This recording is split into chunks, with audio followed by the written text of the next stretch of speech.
ဒုက္ခဆိုတာဂုဏများရဲ့ရလတ်ပဲဂျာဟီလ်ပညာမဲ့တဲ့သူဟာဥစ္စာပစ္စည်းလောက်ပဲလိုလားတယ်အသိဉာဏ်ရှိတဲ့သူကြတော့အရေးအချင်းကိုလိုလားတယ်စကြဒါထဲမှာမျက်ရည်တွေစီးကျလာတာဒူဝါကဘူလ်ဖြစ်နေတဲ့နမိတ်လက္ခဏာတွေကတစ်ခုဖြစ်တယ်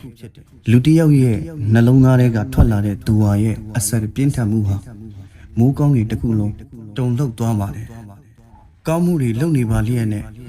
အခက်အခဲဒုက္ခတွေရောက်လာနေတယ်ဆိုတာအလ္လာဟ်တီးတန့်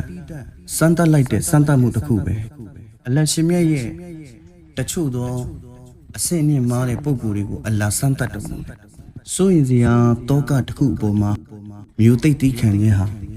အလ္လာဟ်ရှင်မြတ်ချီးမြှင့်ပေးတဲ့ဆုလက်တစ်ခုပါပဲတီးခံမြို့သိပ်တတ်တဲ့ပုံကိုယ်ကိုအလ္လာဟ်ကဘယ်တော့မှအဖို့မဲ့အထီးကျန်စွာပြစ်ထားလိမ့်မရှိဘူးအလ္လာဟ်ဟာဆဘာလုပ်တဲ့သူတွေနဲ့အတူတူရှိတယ်အကယ်၍သာအချိန်ဒီတိုင်းမှာအလ္လာဟ်ရှင်မြတ်ရဲ့အပေါ်မှာရှုကိုလုပ်နေမယ်ဆိုရင်ထိုသူဟာအလ္လာဟ်နဲ့နီးနေတဲ့သူဖြစ်တယ်မြင်တွေ့နေရတဲ့စီစဉ်တွေဟာအလ္လာဟ်ရဲ့နေအမတ်ဖြစ်နေတယ်လို့မျိုးပဲ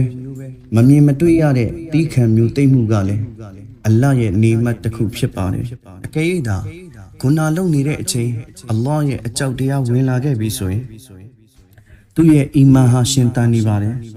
အကြောက်တရားရှိတဲ့နှလုံးသားဟာလွတ်မြောက်မဲ့နှလုံးသားပိုင်ရှင်ဖြစ်တယ်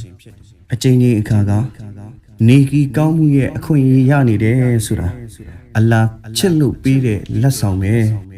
အလ္လာဟ်ရှင်မြတ်ကချစ်ခင်လာပြီဆိုရင်ကောင်းမှုကိုအချိန်ချင်းအခါလှုပ်ခွင့်ပေးလိုက်တယ်ဒူဝါတောင်းနေနဲ့တောင်းရမယ့်စကားလုံးတွေကုန်ဆုံးသွားပြီဆိုရင်မျက်လုံးနဲ့သာစကားပြောလိုက်စမ်းပါအလ္လာဟ်ရှင်မြတ်သိနာလေဖို့အတွက်စကားလုံးမလိုအပ်ပါဘူးအလ္လာဟ်ကနှလုံးသားကိုကြည်နေတဲ့အရှင်ပါခဏခဏတောင်းနေရပြီဆိုရင်လေဆဘလုပ်နေလိုက်ပါတခါတလေကြံ့ကြာစွာချီးမြှင့်ပေးမှုကတော်တော်ကောင်းတဲ့အရာတွေရှိနေတယ်လူတစ်ယောက်ရဲ့အမားကိုခွင့်လွှတ်ပေးလိုက်ပြီးတော့စိတ်ချမ်းသာရမှုရနေတယ်ဆိုရင်အလ္လာဟ်ကျေနပ်နေတယ်ဆိုတဲ့နမိတ်လက္ခဏာပဲခွင့်လွှတ်တတ်တဲ့အလေးအကျင့်ရှိနေပြီဆိုရင်အလ္လာဟ်ခွင့်လွှတ်မှုရဖို့အတွက်အကြောင်းရံပဲ